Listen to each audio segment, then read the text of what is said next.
আজকে 5 মিশালি সবজি রান্না হবে। 5 মিশালি সবজি, আলু 5 মিশালি না 3 মিশালি, শেষ তেমন কিছু ছিল না। বাঁধাকপি আর খেতে ভালো লাগছে না, তার জন্য দিলাম না। বেগুন, আলু আর গাজর দিয়েছি একটার মধ্যে। একটু রসা রসা তরকারি হবে, রুটির সঙ্গে তরকারিটা বেশ ভালো লাগে খেতে। আর বেগুনগুলো বেশ কচি কচি। আর মুরগির মাংস আছে।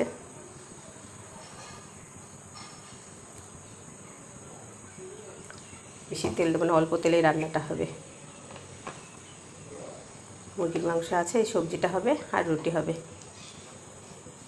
আর শরীরটা খারাপ, ভালো লাগছে না রান্না করতে অত বেশি কিছু, এইটুকুই রান্না হবে আজকে। একটুখানি গরম পড়তে না পড়তে আইসক্রিমওয়ালা দেখো প্যাক প্যাক করছে। আর আজকের ওয়েদারটা, আকাশটা মেঘলা মেঘলা।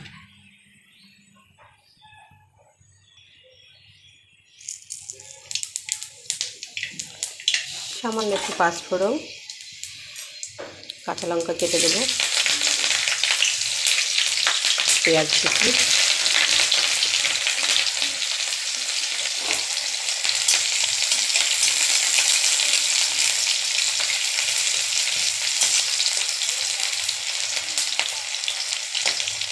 আজকে রান্নাটা কাঁচা লঙ্কায় হবে, শুকনো লঙ্কা দেবো না সবজিটায়।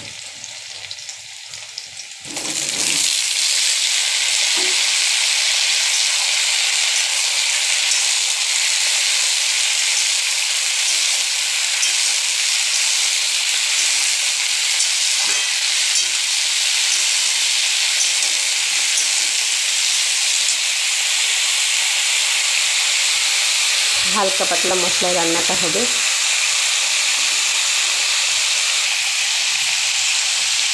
একটু জিরে গুঁড়ো, পরিমাণ মতো হলুদ, আর স্বাদ মতো লবণ, আর একটু আদা, একটু গরম মশলা, রসুন আর জিরে দিয়ে একসাথে বেটে রেখেছি, সেই বাটা মশলাটা দেবো।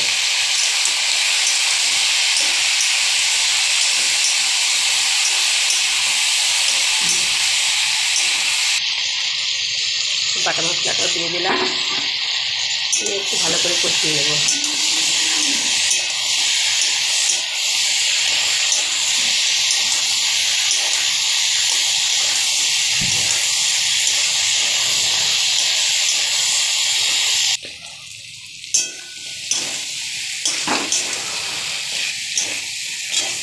ভালো করে কষিয়ে নিয়েছি, এবার মশলা ধোয়া জলটা দিয়ে দেবো।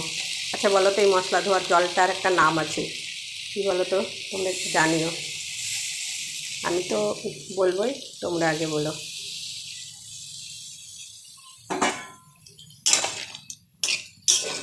ব্যাস, এই 15 মিনিট মতো মিডিয়াম আঁচে রান্না করে নেবো, ব্যাস, তাহলেই হয়ে যাবে দারুণ স্বাদের সবজি।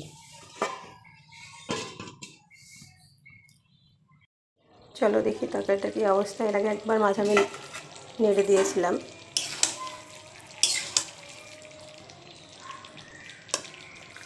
হয়ে গিয়েছে একদম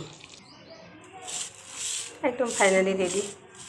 তো এই তরকারিটা কী বলতো, বেগুনের তরকারি এমনি আমার খুব পছন্দ, তো রুটি দিয়েও ভালো লাগে, ভাত দিয়েও ভালো লাগে এটা। তো কেমন হলো রান্নাটা একটু বলো সবাই।